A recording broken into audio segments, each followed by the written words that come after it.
Hi, this is Steve from HitItLonger.com, and today we're going to do something a little bit different. Taking a look at a swing that I did on the range with a really unique drill. I call it just a double bucket stick drill, but it is a great way to get your swing and your hand path nice and shallow so the club head can't get stuck. You can really get out of blocking and hooking, get the ball going really straight, and a lot of other interesting benefits from this exercise as well that you'll see in a second. But again, notice how I've got this set up. I've got two range buckets with a couple alignment sticks sticking out, and that is kind of setting the plane. You'll see kind of like the Hogan Glass, you'll notice something like this. Let's see if we can draw that in red, make it a little easier to see. Something like that. And so if we kind of drew this, you know, made it kind of look three-dimensional, might be something like, I don't know, like that. So if you can remember the Hogan Glass, this is basically kind of forcing you to stay underneath it.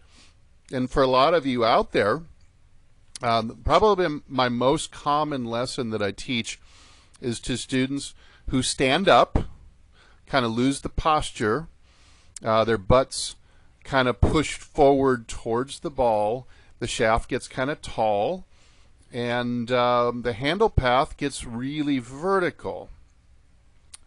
And this is actually the reason that most golfers slice.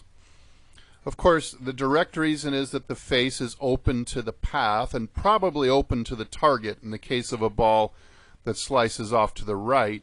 But I would bet that a majority of golfers slice because their hand path or the handle path, so that's this end of the stick, not the club head, but the handle here. That journey or that shape is extremely important for your success in golf. And if it gets too vertical, and I think I'm hitting like a 9-iron here, if that reaches, say, I don't know, 70 degrees or so, well, there's 85, but you can see if your handle was running vertical like that on the way down, you're going to have a really hard time squaring the face. The face will not naturally want to square itself, but instead you'll have to do some flipping over, spinning the shaft in place in order to get the club head square to the target line. All right, let's take a look. We'll just play it through in slow-mo once. You're going to see that the club is really shallowing and exits very low and left in order to miss the second stick, which I made the second stick really brutally hard. That's the one that's sticking closest to my left forearm. The back stick is simply to keep you honest. Otherwise, you could just go steep and over the top to avoid the front stick. So that's why you need the back stick as well. So let's take a look at some of the key frames here. First, let's take a look. You know, I always like to draw a line here down the rump. So this video is not taken from down the rump line, so we're going to have to do a little bit of extrapolating. We're going to get a little bit of an illusion from the camera angle, which is more on the hand path line. Okay, but you'll still be able to see, watch me actually appear to increase my hip depth going back. This is probably a sign of what's to come, as I'm already cheating in the direction that I'm going to go in the downswing. And this is just facilitating that action.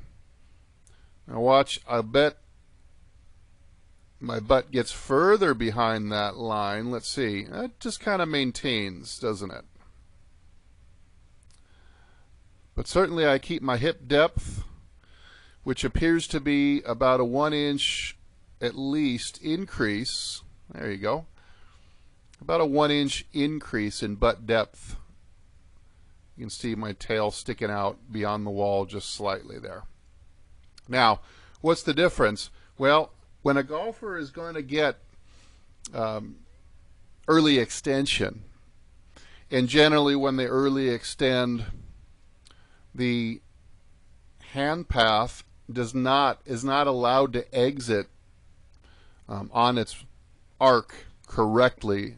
It will either want to go to center field, second base, or even worse, out to right center field. So if post exit the handle of your club is moving right of second base or straight to center field, then you're going to be in really big trouble with the club head getting stuck behind the hands coming down, and you're going to hit a lot of blocks and hooks from there.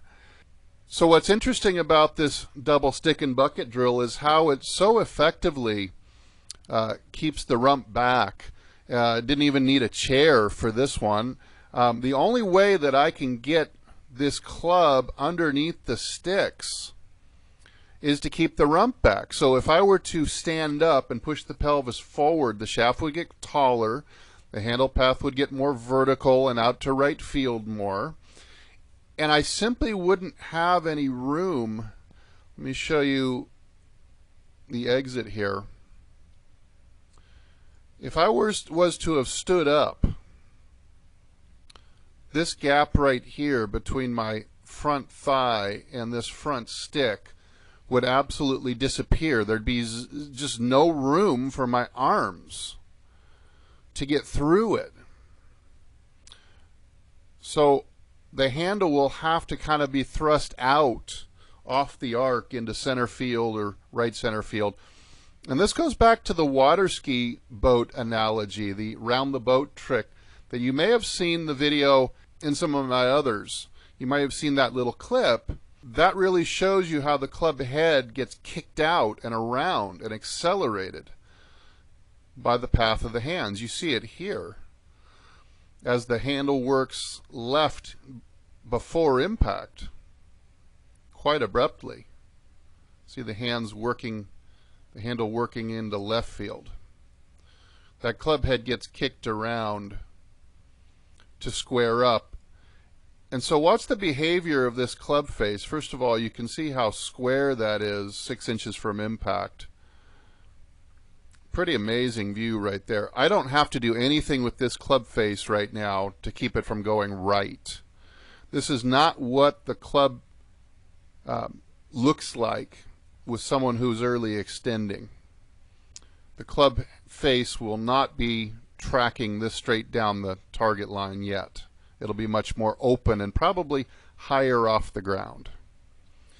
Now watch through impact. Now that the club face is square, I don't have to do anything with it to flip it over. So you're going to see the club face more tracking the arc. And you get this look in the follow through where you're going to get a toe flipped over look when you're more stuck and you're early extended. But you can see this look here in the club head. It actually looks a little bit open relative to the shaft, as a lot of the good ball strikers on tour look. You also notice the shaft is kind of coming out below my armpit. Let's get the line here. You can see it's well below my shoulder. And what it's showing is, let me show you one, I want to show you two more things here. Halfway down, you can see the shaft of the club is cutting right through this yardage sign. See that yardage sign it's dropping onto as it shallows.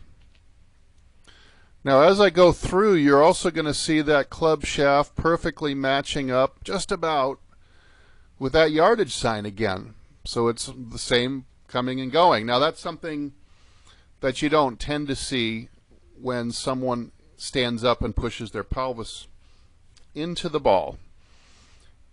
You're going to see the club shaft generally will come out, and if you film yourself, you'll see the club shaft coming out above the shoulder, much more vertically like this, And you also see the toe of the club looks more like that angle, like it's been flipped over.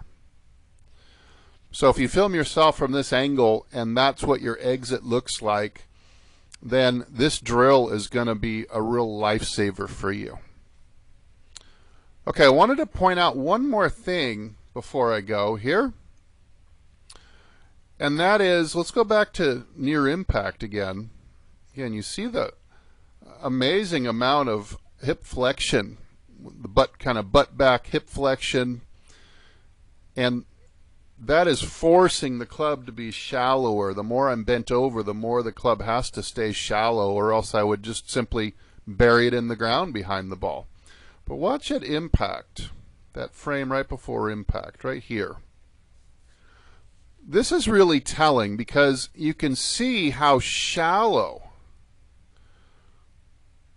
the club's basically on the ground almost right before impact. This angle of attack is going to be incredibly sweepy. But at the same time, it's clearly apparent that I've got forward lean at the moment of impact. You can see the handle leaning forward. It doesn't take a lot to tell. You don't need a face-on angle. You can see that I'm leaning this forward. So this is really big. A shallow angle of attack with a forward-leaning shaft is going to give us less spin loft and higher smash factor. So in other words, I'm going to maximize out the compression of the golf ball because I am lowering the spin loft. So high compression, really solid feeling strikes. Great trajectory though. And I certainly could not miss the ball right, probably in a million years with this swing. So it's really the anti-block swing. And all I did is just set up the drill. So really interesting. Just use 2 buckets, 2 sticks, try to get them set up about the same angle as the club shaft at address. You might have to fool with it a little bit to figure out what measurements you need. But once you do that and you practice and start to get a feel for this look, I think it's going to improve your ball striking tremendously, especially those of you who kind of stand up, lose the posture, early extend, maybe you don't rotate enough. It's going to absolutely do wonders for your accuracy and for your power as well. Okay, that's it for now. As usual, hey, I'll either see you in the next video or I'll see you longer and straighter down the fairway. Everybody take good care.